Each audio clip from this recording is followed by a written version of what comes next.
You're listening to the Black to Business podcast, an educational podcast providing Black entrepreneurs with the tools and resources to start and grow their businesses.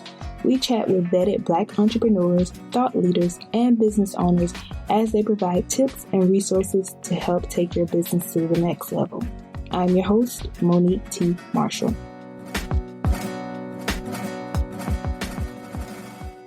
On this episode of the Black to Business podcast. And so I remember there was a time, in my blogging career when I was so concerned with what everybody else was doing. What's this person doing? How many times are they posting? What types of things are they wearing? And after a while, I had to just stop doing that. I had to stop comparing myself and say, you know what, Christina, you're an individual. You are going to do things very differently just based on who you are, your personality, and what you like. And I kind of shut down the comparison. I stopped looking from the left to the right. I had like a whole season where I literally said to myself, I'm not going to look at anybody else's blog. I'm just going to focus on building up mine. And that was the best thing for me because it helped me define my voice and learn how to do things my own way without comparing myself. So I think right now, especially now, because there's so many people on social media, there's so many voices, there's so much noise, it's really easy for people to play the comparison game. I think the best thing you can do if you want to, reap the benefits of like partnering and getting some of your amazing content paid for is find a way to be unique because that's your real superpower and that's where you're going to have leverage. Welcome back. So today, now more than ever, we've been able to witness the growth of our favorites from everyday people who are building influence and impact. And many people reach out to us asking, how can I do what so-and-so is doing? So I wanted to bring on someone whose journey I've personally been following for years and who is a true example of someone who has been able to raise brand awareness the smart way. So joining me on today's episode is Christina Brown of LoveBrownSugar. A little bit about Christina. She is a New York native, a style blogger, social media specialist, and digital media maven. She is the founder of fast-growing lifestyle destination, LoveBrownSugar. She's been recognized everywhere from the New York Times to Essence Magazine as a top lifestyle blog. LoveBrownSugar focuses on fashion and beauty for multicultural women with an emphasis on self-empowerment. So in today's episode, we get into what it means to be a digital influencer, how to create your brand, and the impact of sharing your voice and perspective as an influencer. And one of the bigger questions that people ask are, what are brands looking for in influencers? And when you get all of these things together, how can you monetize and get paid as an influencer? So this episode is truly filled with nuggets. Christina was very authentic, and I truly enjoy it, and I'm excited to share with you. So let's get into it. So, Christina, thank you so much for joining the Black to Business podcast. I'm so excited that we finally get to do this. I am too. I'm really looking forward to it. I know there was a lot of back and forth, but yay, we're here. We are here. I was not giving up. So, what I like to do with my guests is really, if you could just, for the people who don't yet know about you, if you could just briefly explain, and we'll go into it further, who you are and what it is that you do in your business. Sure. So my name is Christina Brown, and I'm the founder of LoveBrownSugar. LoveBrownSugar started out as a blog platform where I used to just blog around my overall lifestyle, my style preferences, the beauty products I was using, my hair journey. And over the last almost decade, it's been almost 10 years since I started it, it's evolved. It now includes a mommy destination, Baby Brown Sugar, where I share my journey as a mom. It includes an empowerment community called Brown Girls Love, where I share tips and tricks that I've learned since becoming an entrepreneur and building my personal brand.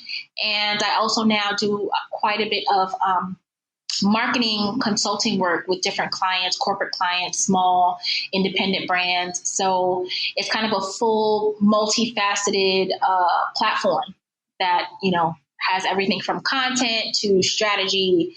And so, it's evolved over time, and I'm excited about where we are and what we're doing and the foundation of what I do is empowering people of color and particularly women of color. Yes, we definitely love that, the focus, love it. And I do remember, you being one of the first faces that I saw when really the blogging thing and how you've just been able to grow. So I'm excited about today because I want to get into all about what you're doing and how you were able to get to where you are today. So, yes. I'm glad you've been following me for a while. Always it makes me happy, knowing people who are following me kind of like before the commercials and before like, all that stuff, because I really feel like they're part of my family. Like they've seen my evolution. Yes. And the thing is, even on today's topic about brand awareness, I think one of the things that you've been able to do, since I have been following, is one thing I do see is consistency. So, you've been able to be consistent, and I'm sure that people who are listening are trying to figure out, how can they raise their brand awareness. So let's get into it. So you are a digital influencer, and what does it mean to you, to be a digital influencer, and why is it that you enjoy it so much? So to me, being a digital influencer means that you have a community online that in some way, shape, or form trusts your opinion around, specific topics. There are people who are following you, who like what you do or like the life that you live, and you have the power to influence their decisions. And what I like about it is that having an online community has really connected me to people that I normally would not interact with. And I think there's something so powerful about that. I mean, I remember going through like emotional times and times when I, needed prayer, or times when I just needed, I wanted reassurance that other people were going through the same thing that I was. And being able to pull from my digital community was just such a strength and a foundation for me. Because there are some people online who understand me even a little bit better than maybe some of my close friends or my family members. So that's been awesome. And then I also love that I have the impact and the voice to empower and inspire people, because I think when you do have a platform, you're given a platform for a reason, and you have a responsibility to use it wisely. And so I love the fact that, just sharing my story or talking to people about some of the things that I've gone through can help heal them and also make them feel good about themselves or push them to do even better. Like that's the best part about being a digital influencer. Definitely. And the great thing is, you've been able to do this and, sort of reach this height where you've been able to work with bigger brands. So I know when you first started, blogging and such wasn't that popular. So you had to work twice as hard as probably some of the people today. But if you could just talk about like that early stage, like getting it started and getting into consistency too. Yeah, so just getting started and getting my blog off the ground, I always like to start with the fact that I did it because I was passionate about it. I didn't have like an end game. I didn't think going into it, oh, I'm going to use this as a means to make money, or I'm going to make a living out of this. Back in 2009, no one was really creating a living off of this just yet. Or if they had started to make a living off of it, no one was quote unquote successful in it. And so everything that I did in those beginning stages was because I just wanted the outlet. I appreciated being able to share my opinion, and I wanted to affect change in some way. I had started out my career working at BET Networks. And, just being in that environment was awesome because I got to see so much behind the scenes. But it also showed me that there was a huge gap in the way we as women of color were perceived, on TV, in the media, online, because there was only kind of a one-dimensional view of who we were. So I sought out to change that by using my platform to share my own story and say, hey, like there are women just like me who might not be like, these girls you see on TV, and there are more of us out here. And so I think what's important before you start thinking about the money and the strategy and the consistency is this something that I'm doing because I love it, because I'm passionate about it, because I have a story to tell? You have to check your motivation, because in the beginning, you're not making a ton of money. I started my blog in 2009. I didn't start making money until 2012, like late 2011, early 2012. And that's when the wheels started turning about, oh, maybe I can actually supplement my income with this. And then eventually it was like, oh, maybe I can make a living out of this. But it wasn't my initial thought. So, I know that's changed a lot because there are a lot of people who start blogs and start online presences so that they can, make a living off of it. But I'll say that it's not long-term sustainable if you don't love it. That is good. Like, that is good. And I think that that's an important point. And it shows up. I feel like we all know that it'll eventually show up if you don't love it. So thank you for sharing that part. And even when it comes to, some of the tough things that you had to deal with, what are some of the things that people might not be aware of that digital influencers go through, or, just getting your foot in the door in terms of, maybe you have this audience that you cater to, but they're just not getting it, and how to get them to get it? Yeah, that's a really good question. I think the biggest thing that you'll experience, and this is not just being a digital influencer, but also if you're starting your own business, if you're building out your own personal brand, whatever that looks like, it's, getting people to accept, what you're putting out there, and also rejection. Like, there's a lot of rejection for me. There was a lot of rejection that came with pitching out my ideas, wanting to work with certain brands, or maybe trying to develop something that I knew would require, finances. Even starting my event series that I started, getting sponsors to hop onto that. There's a lot of rejection in that. And people don't realize that when you have a brilliant idea, especially if it's something that's new and different. Now there are tons of influencers that are starting event series or starting new, video series or whatever it is that they want to do, and getting those things sponsored. Back then, that wasn't really a thing.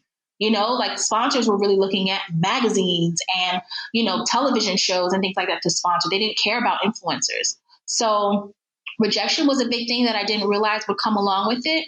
And then also the ups and downs that come with, like, online scrutiny, because when you commit to being a lifestyle influencer, you're sharing different aspects of your life that maybe, you wouldn't normally share. And it might be that you're doing it, positively, and you're doing it because, people will benefit from it. But there are also people who are going to be like naysayers and say, like, negative things about you. If you're a mom who decides to share their kids, they might say negative things about your kids. Like, whatever it is, there's, like, a lot of scrutiny that can come with sharing pieces of you online. And you just have, people who don't have anything better to do with their lives, who will say negative things. So that's another piece. I know a lot of influencer friends, we have conversations around, the scrutiny and sometimes judgment that comes with, like, sharing parts of your life online. So I think those are all things that people should think about before they, like, want to jump into this type of lifestyle. That's important.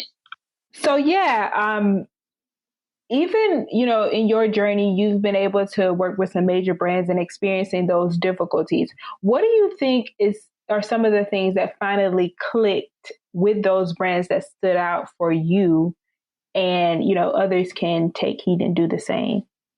I think what stood out most for me, and I think what worked for me, was just being unique.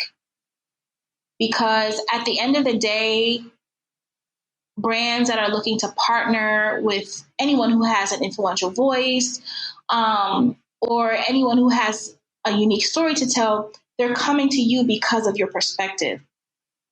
And so I remember there was a time, in my blogging career when I was so concerned with what everybody else was doing.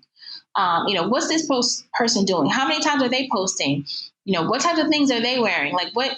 And after a while, I had to just stop doing that. I had to stop comparing myself and say, you know what, Christina, you're an individual. You are going to do things very differently just based on who you are, your personality, and what you like. And I kind of shut down the comparison. I stopped looking from the left to the right. I had, like, a whole season where I literally said to myself, I'm not going to look at anybody else's blog. I'm just going to focus on building up mine. And that was the best thing for me, because it helped me define my voice and learn how to do things my own way without comparing myself. So I think right now, especially now, because there's so many people on social media, there's so many voices, there's so much noise, it's really easy for people to play the comparison game. I think the best thing you can do if you want to, reap the benefits of like partnering and getting some of your amazing content paid for is find a way to be unique, because that's your real superpower, and that's where you're going to have leverage. Definitely. And I agree. I think the best thing that recently came out is the mute function on Instagram. That's the best.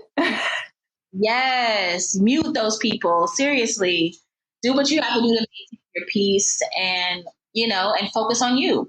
Definitely. I like that. So where were you finding, was it, when you you didn't look at different blogs and things like that? Was it a season of where you just basically did what you initially thought you should do, or how was that?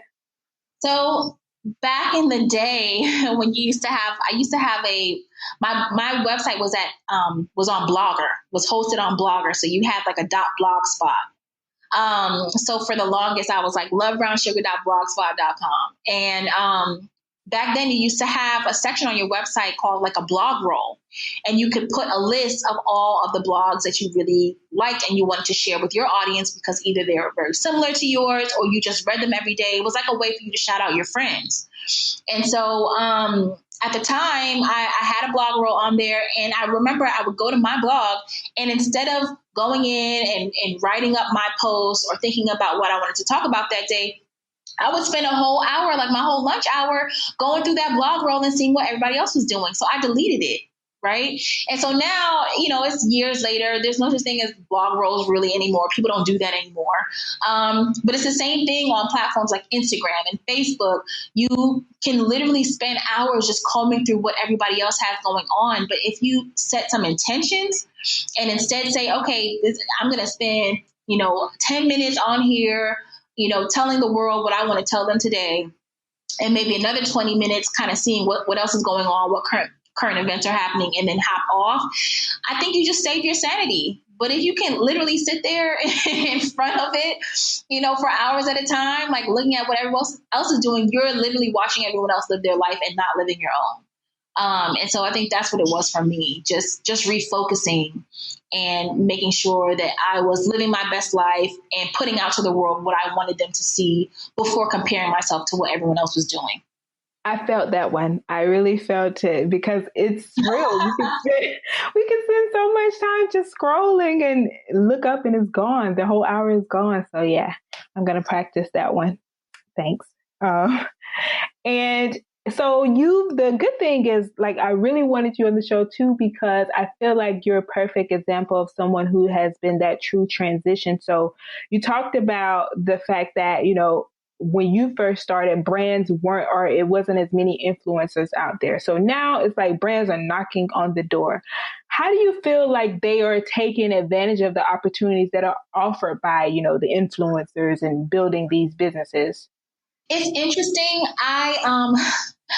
I still cringe sometimes when people are like, oh, what do you do? And I have to say like, oh, I'm a digital influencer, because I almost feel like there's this weird negative connotation that's associated with it now, because there are so many people that, and I'll say it, I'll be bold and say it, they've exploited what it means to be a digital influencer. When I first started, like I was mentioning before, you did it. You got into sharing your voice and sharing your perspective because you loved it, because this was your unique life and you felt the need to share it with the world, or because you wanted change in some way, shape, or form. Like I have friends who were beauty bloggers, and they crafted their content around women of color because there was nobody talking about beauty products for us back then. Hair people, I have a lot of friends who were like the OG natural hair bloggers who really started their platform because they're like, I'm on this journey and I feel alone.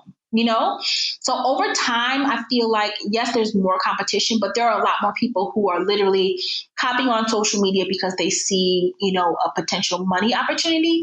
And in that same breath, there are brands that are like interested in partnering with people only because of their exposure and their audience, and not because of their message.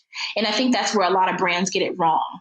At the end of the day, you should want to partner with the best person who can tell your story based on who they are, their perspective, their expertise, the story that they have to tell, and also their engagement and how involved they are with talking about that specific topic with their audience, as opposed to just the number of followers they have on social media. And so I think there's a big disconnect there. And I'm hoping that over time, brands and influencers are able to evolve so that we have more meaningful conversations when it comes to, products and lifestyle choices and all of that. Like, I think there's a happy medium. We're just not quite there yet. Definitely. I agree. I feel like, do you kind of feel like it's, what's the end, or will it be that, there's a next level, or the fact that people will start to fall off and some people will sustain?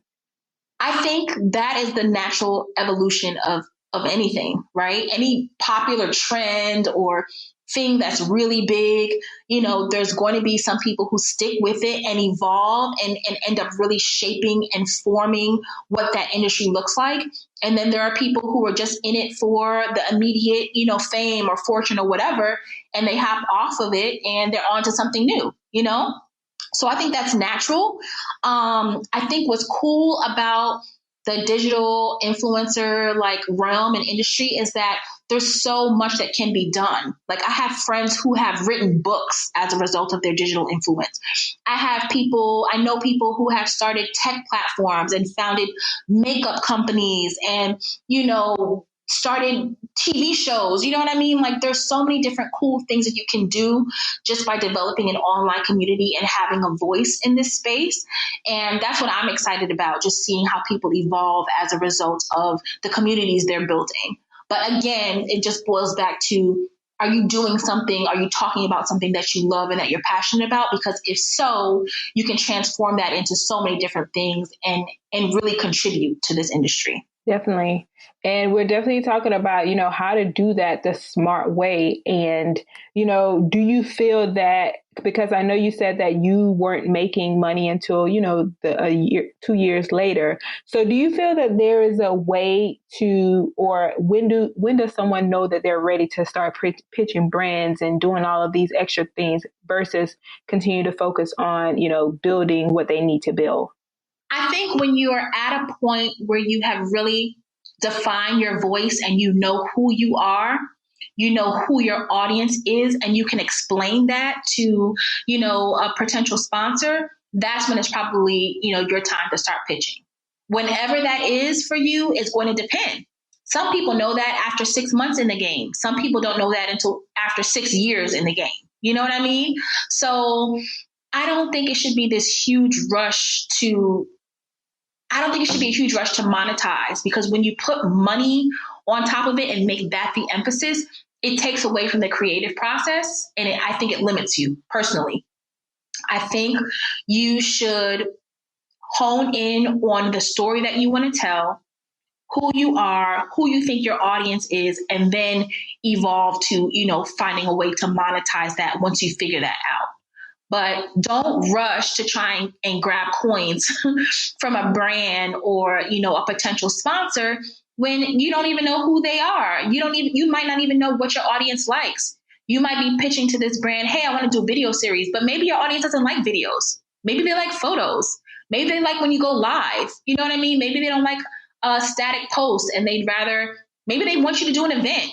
You know what I mean? So I think it's really important for you to know who your audience is and also know what your unique perspective is. There's a lot of competition.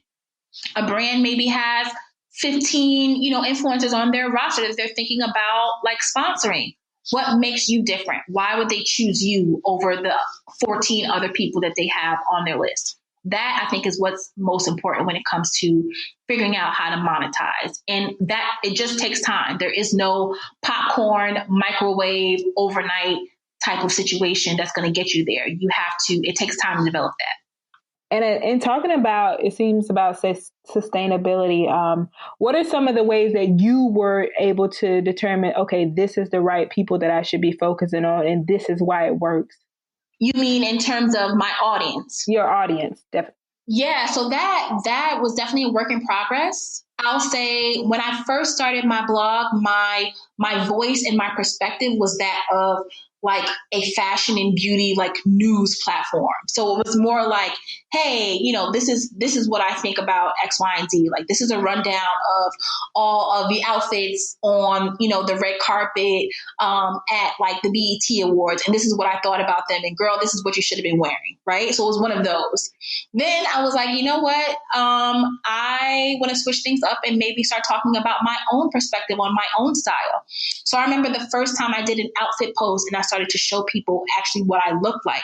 That was revolutionary because I didn't even realize like a lot of my audience members looked like me. A lot of them were plus size or curvy.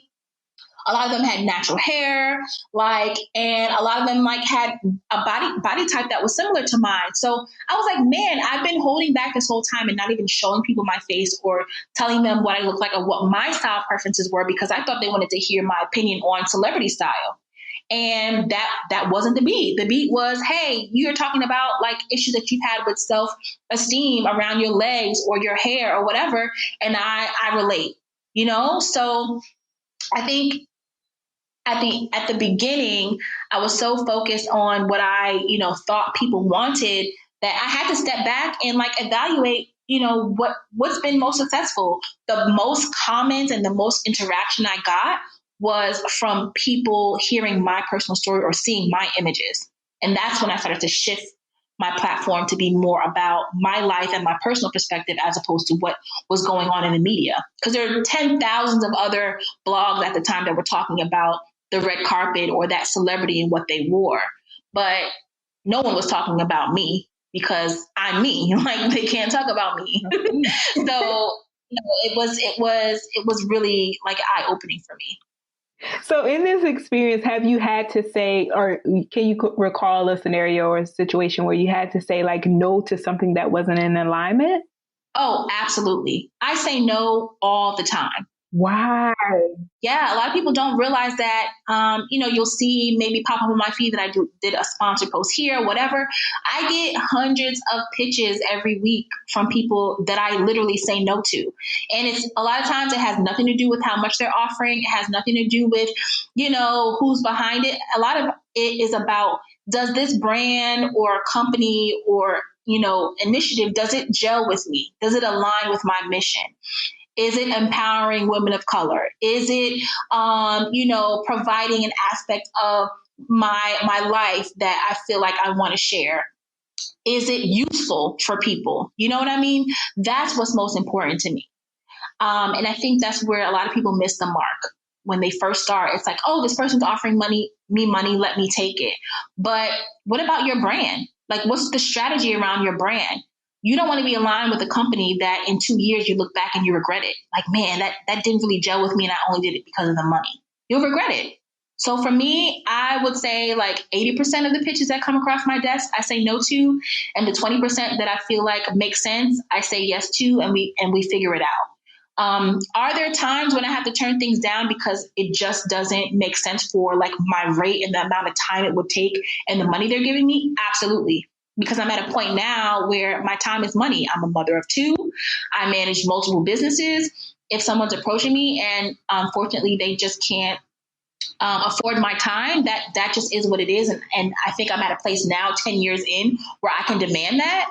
But other than that, there's even opportunities that I'll take and do it for way below what I would normally charge or for free because I really believe in the mission. So I think your real power is in saying no, as opposed to saying yes. And that brought up a perfect point. I feel like you're the perfect person to ask this. So you have a brand that's for women of color. And there's this thing about, maybe necessarily the brands that you're working with are not, Black owned or what have you. So there's this thing of, is it a popular thing now when it comes to diversity, or really companies, are they really interested? So how are you determining, okay, this company is really in alignment, and are you having those conversations at the table when it's an agreement being made? Absolutely. I look at the company's history. I look at the projects that they've done. I look at the campaigns that they've run. And, I think what's crazy these days is that being a Black woman is trendy, right? Like aligning with Black folks is like the thing. And it's crazy to have to say that, because at the end of the day, we're not a trend. Like, we're here to stay.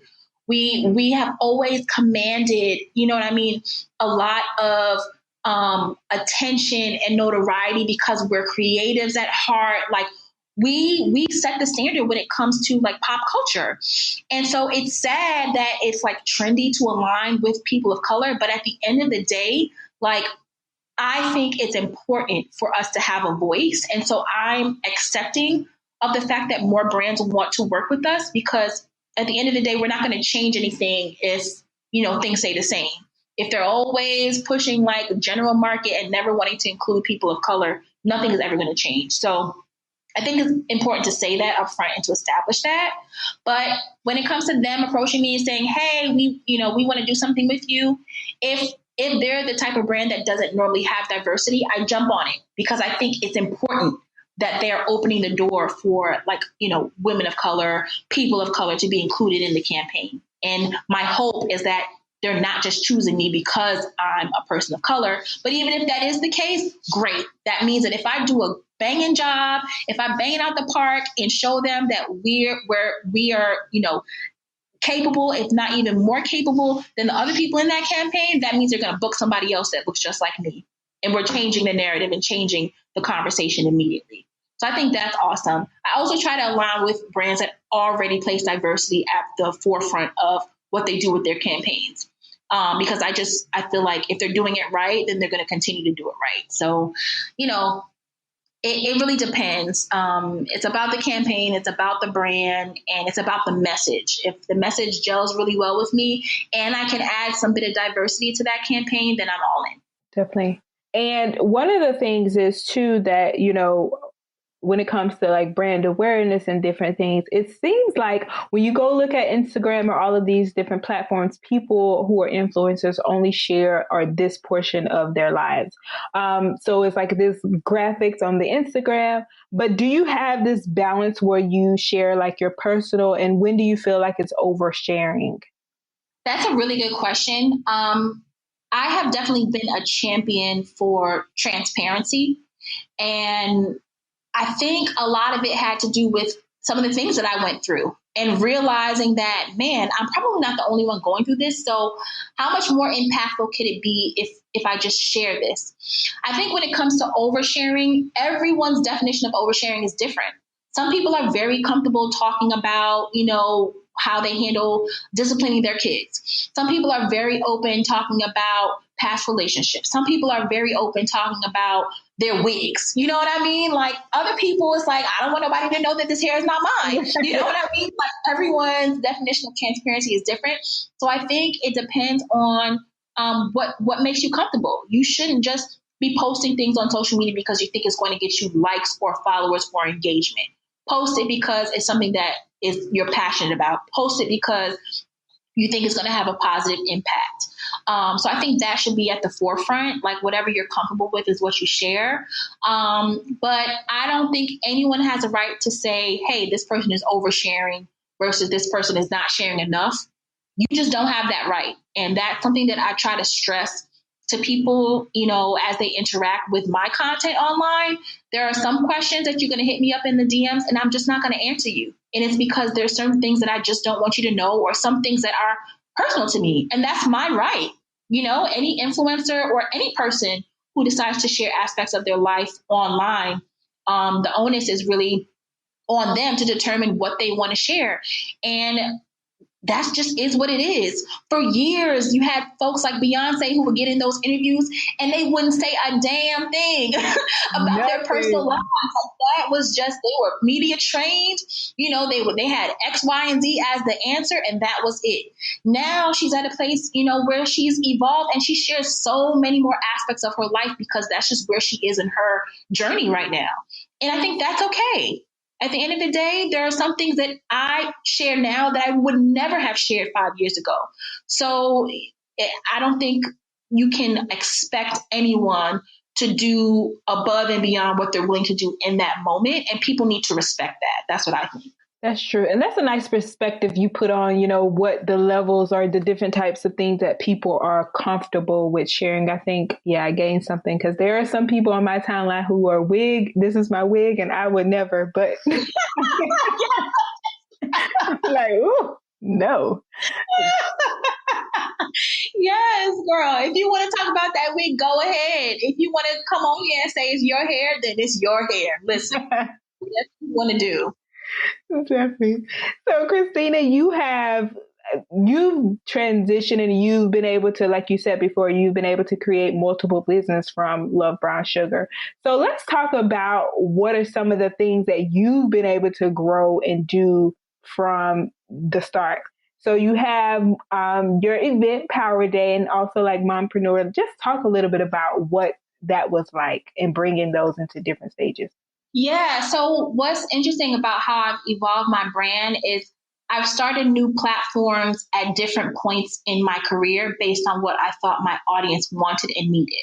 So and also based on my own preferences and what I wanted to share. So when I got pregnant with my daughter, Cadence, I said, you know what? There's a whole new life here. Like, I didn't feel like there was a real place for like sharing my mommy journey on my current platform, which was mostly about style and beauty. So I decided to share a separate platform, LoveBrownSugar, that was specifically around motherhood.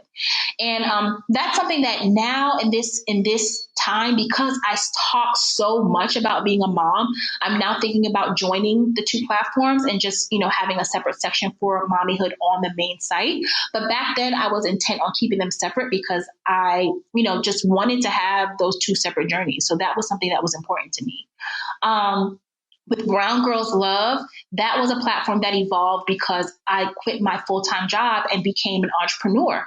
And so suddenly people had these questions about like, oh, I'm quitting my job too, and I'm starting a new business, or I'm developing my personal brand. What should I do? And they would comment on my Facebook page or slide in my DMs on Instagram and ask me these questions. Some of them I had answers for, and some I would say, hey, you should hit up my friend X, Y, and Z because she's better at this. Or I have a friend who's a financial planner. You should really hit her up because she can give you some real advice about how to transition, out of your 9-to-5 and into entrepreneurship life. So I just started to have some questions that were coming up over and over that I felt like I could address more publicly, and also questions that I didn't have answers to, but I knew people who could answer them. So I started Brown Girls Love as an Instagram page for empowerment, to see more images of women like us, killing it in different industries, but also as an offline event series so that I could have in-person conversations with these people and also introduce them to some of my influential friends who had better answers to certain questions than I did. So that's how that evolved. And I think at the end of the day, for, just basic level advice for anyone who is trying to evolve their brand, let it happen naturally. I am a huge fan of strategy and having, a short-term and a long-term strategy and kind of trying to plan out how you want your brand to grow. So I don't think there's anything wrong with that. But I also think as you go along, with developing your brand or your business, there are going to be times that you have to stop doing what you're currently doing and maybe pivot or change based on what your audience wants or based on what's most successful. So I think people should just be open to that and let it flow naturally. Exactly. And I love what you're doing with your event series. I was really intrigued and interested in, that transition. So I'm glad that you shared that. And it's going great, right? So you feel like there's a level of the connecting in person versus online that people benefit when they leave these events? Absolutely. Our Brown Girls Love Power Day event is the first Saturday of every year. And so our next event is on January 5th, 2019. And I'm really, really excited about it. It's going to be our 4th annual conference. And, there's just something so special and magical about connecting with other women of color in one space, especially women who are like-minded, who understand the journey that you're on and are like willing to, put their hands out there and help you, or at least be an accountability partner for you.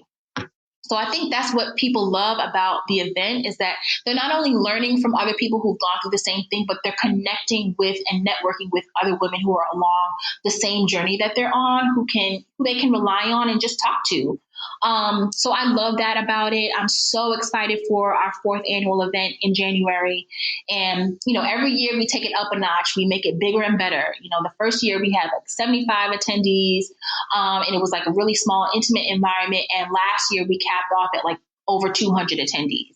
So, we are just growing at a really great pace, and I'm excited to have new and, authentic conversations at the event in January. So really looking forward to it. And if anybody's interested in getting tickets, you can go to www.powerday2019.eventbrite.com, or you can check out our lineup and, our programming and scheduling at browngirlslovepower.com. Love it. Love it. The plugs. And I saw last year you all had, it was Toyota sponsor. Yes, Toyota was our presenting sponsor last year, and they have returned as our 2019 presenting sponsor. So I am super excited to have them on board. Like, they're such an amazing brand partner because they really understand the importance of, supporting women of color, and supporting us in our journeys. Like, they sponsor a lot of amazing different events and entities around their Let's Go Places hashtag and campaign. And, at the end of the day, that's what I want for my attendees. I want them to go places, and I want them to go above and beyond where they currently are. So that was a brand partnership that just really made sense for us. And I'm excited to see it evolve and do things bigger and better, this upcoming January. Yes. Congrats on that. That is major. Thank you. Thank you. You're welcome. And before we head out, I have to ask, you've been doing amazing, and you started, like you said, decades ago. And one of the things that people are always interested to know about is that transition from, living your dreams and doing what you love full time. How was that for you? I will say it is the most rewarding, but also most challenging journey I've ever taken. And I say that with full transparency because I want people to know entrepreneurship and living your dream. It takes a lot of hard work. It takes late nights, early mornings. It takes getting back up when you've been knocked down. It takes never giving up the fight, and keeping at it. Like, checks are going to come late. People are not going to show up. There's going to be rejection. There's going to be times when you question whether or not you're supposed to be doing what you love and what you've been dreaming of. But the success really comes when you keep pushing and you keep consistent, even despite all of that. So that's one thing that I really want people to know, that when they're making that transition and they're actually taking that leap of faith to either, transition out of side hustling and make it a full-time thing, or even if they're deciding to maintain their full-time job and they just want to really build out their side hustle even more, it's going to be hard. Don't expect it to be easy, but everything worth having is worth fighting for. So if you're working hard at it, please believe that when you sow those seeds in the beginning, that you're going to eventually reap a harvest. So I just want to leave that with people. Yes. And what are have there been any people that have been instrumental in your journey, or any even tools that you want to share that have been very useful in your journey? As far as people, my mama, I love you, Mom, if you're listening. I really love my mom. She's really been my rock and my strength. And, everyone's rock is different. Some people rely on their mom. Some people rely on an amazing mentor, a sister, a close friend. I think it's just important for you to surround yourself with the right people and positivity, because that's what's going to keep you going. As far as tools, I love listening to podcasts like this one. My friend Nikayla has a really dope podcast called Side Hustle Pro that I listen to, and I get lots of inspiration from, because there are other amazing entrepreneurs on there who are speaking their truth. I love Miley Teal. She has an amazing podcast and just an overall social presence that just keeps me inspired and keeps me on my toes. So women like that really inspire me to keep going, because they are intentional about sharing their journeys and also sharing the stories and journeys of other people who are going through very similar things to me. And then as far as just practical apps, I love a good Google Drive. Google Drive saves my life. Google Calendar saves my life. I just discovered this new platform called Trello. that basically allows you to like plan out different projects. And for me, it's more of a visual representation of what, the projects that are being done within my organization. So I've really loved Trello so far. And what else? Dropbox, I pretty much use every single day. Like I drop images in there, video files, all types of stuff. So those are like my kind of go-tos, my everyday go-tos. Before we wrap up, what are some of the things that you're excited about in the future for your journey and also for LoveBrownSugar? Like what's going on? I'm excited to just see the evolution of my brand. I recently relocated to Los Angeles. So I spent most of my life and most of my career in the New York, New Jersey area, just in the tri-state area. I went to school in Philadelphia and then, moved back home. And at the time, home was New Jersey. I grew up in New York City, so I've always been on the East Coast in the tri-state area. And so to take the leap of faith with my kids to come out here to Los Angeles, it was tough in the beginning, but I'm starting to realize that there was a plan behind why I needed to be out here. I'm excited to actually evolve my brand into doing more TV and video production because I think that is what is now most impactful. I started my journey as a traditional blogger, writing my stories online, posting images, doing photo shoots. But, my audience has really evolved and they love video content. And so I want to do more of that for sure. And definitely building out the Brown Girls Love empire. Like, I just love that I'm able to help and encourage and inspire women of color who, want to start their own businesses or want to develop their own personal brands. Because I think we have so much power. You know what I mean? We have buying power. We have incredibly engaged audiences, and we have stories to tell. And I think the more we're able to tell them and have ourselves represented in the media, the better, the better off we are, the better off the world is. So yeah, I'm excited about seeing that evolve and Power Day and everything that we're doing with that. We also have a college ambassador program that we're developing, and I'm super hyped about that because I always say if I knew back in college what I know now, like, man, my life would have been so different. And so I'm very intent on paying it forward and making sure that the generation of women coming behind me, can benefit from this legacy that I'm creating. So those are like the things that I'm really, really excited about. Yeah, exciting. And you did the perfect segue into my fire questions because the first question is, of course, what advice would you give your 23-year-old self? Oh, man. Where was I in life when I was 23? I think that was probably like 2012-ish or 2011. Girl, the years are running together. My 23-year-old self, I would tell her, you're going to be all right. That you don't have to have everything figured out, and that you should really just enjoy every step and take all of the lessons that you're going to learn, whether they're painful or, joyous, to take them all in stride because they're all for your good. So that would definitely be my biggest piece of advice for her. And what are some of your favorite reads, books? Oh, yeah. Oh, I have so many. I have to shout out one of my favorite authors, Jen Sincero. She's the author behind You're a Badass, which is like one of my favorite books. And then she also recently came out with, I think it was last year, she came out with You're a Badass at Making Money, which is another like go-to for me. I also have been really into Profit First, which is a book around just like managing your finances when you have your own business. And if I could have read that 10 years ago, I would have, because I would have been doing things so differently. Let's see. I have a really long list of like favorite book reads. But those are definitely at the top of my list as far as like just empowerment, encouragement, self-help. Shonda Rhimes' Year of Yes is definitely like a go-to for me because I just love hearing, reading her story.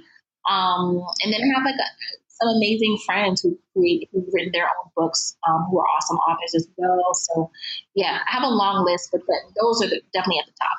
Yes, I have to read all of those. I've not read either of those, so I'm definitely putting those down on my list.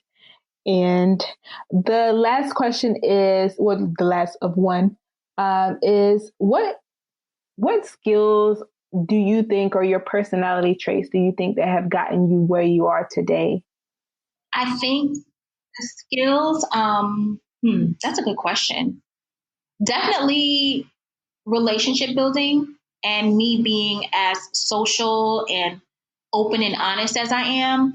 I really credit a lot of that with growing up in diverse neighborhoods and also going to schools with a lot of diversity, because that's so important. At the end of the day, the people that you're around, during those transformative years really kind of help to shape how you can relate to different types of people. And so I love the fact that I can walk into a room and pretty much strike up a conversation with anyone and kind of feel comfortable with that conversation. So I think that's a big one, relationship building. And also just being, fearless and outspoken. Like, there's a real treasure in being able to do public speaking and having confidence speaking in front of like large audiences, or even if they're small audiences, but they're really, really, high up or executive level. I always remember this story when I was an intern at Saks Fifth Avenue. This was when I was still in college. I got the chance to shadow my boss and, basically run back and forth to her buying appointments. And there was one buying appointment that she did. It was at Prada, and she took me along. So I just felt like a kid in a candy store. I'm like, oh my God, I'm a little Black girl from Queens and I'm in the Prada showroom. I was so excited. And I'll never forget on that appointment, because, Prada was one of their larger vendors at Saks. The head, the COO, I think, of Saks came to that appointment. And he was, I think, head of merchandising at the time. So he was like my boss's boss's boss. And he, took us back to the Saks Fifth Avenue office in his car. So me and my boss were sitting there in his car. And at that time, I was so grateful for, basically having had conversations with my mom about how you operate in a corporate environment, the respect that you have to pay to the executives and people that are around you. Because my mom's always been in the corporate arena. And so by default, I kind of saw how she would operate and the conversations she would have.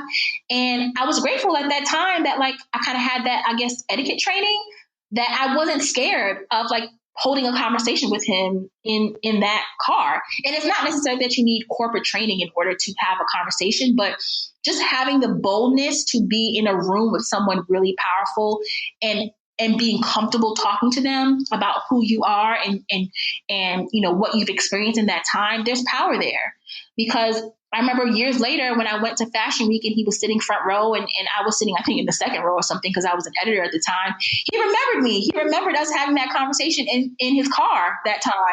Wow. And I was just a lone and he remembered. So, just the fact that you have power, knowing that you have power, and knowing that at the end of the day, we're all people. It doesn't matter what position you're in. If you're in a room with Oprah, or if you're in a room with the girl down the block, you have power, and there's something special about you, and being able to assert yourself in those situations is really a skill that, I think everyone should have. And that made me think about the book Outliers. He talks about a scenario of being able to deal with authority and things like that. So perfect of you saying your mom, teaching you those things. So you're an outlier. Yeah, I guess I am. Yes, you are, because that was the exact scenario he used, being able to speak with authority figures from a young age. So yes. And what kind of message would you like to spread to all the digital influencers who are at the beginning of their journey, or just influencers in general? My message is start with love. That has been my motto from the very beginning.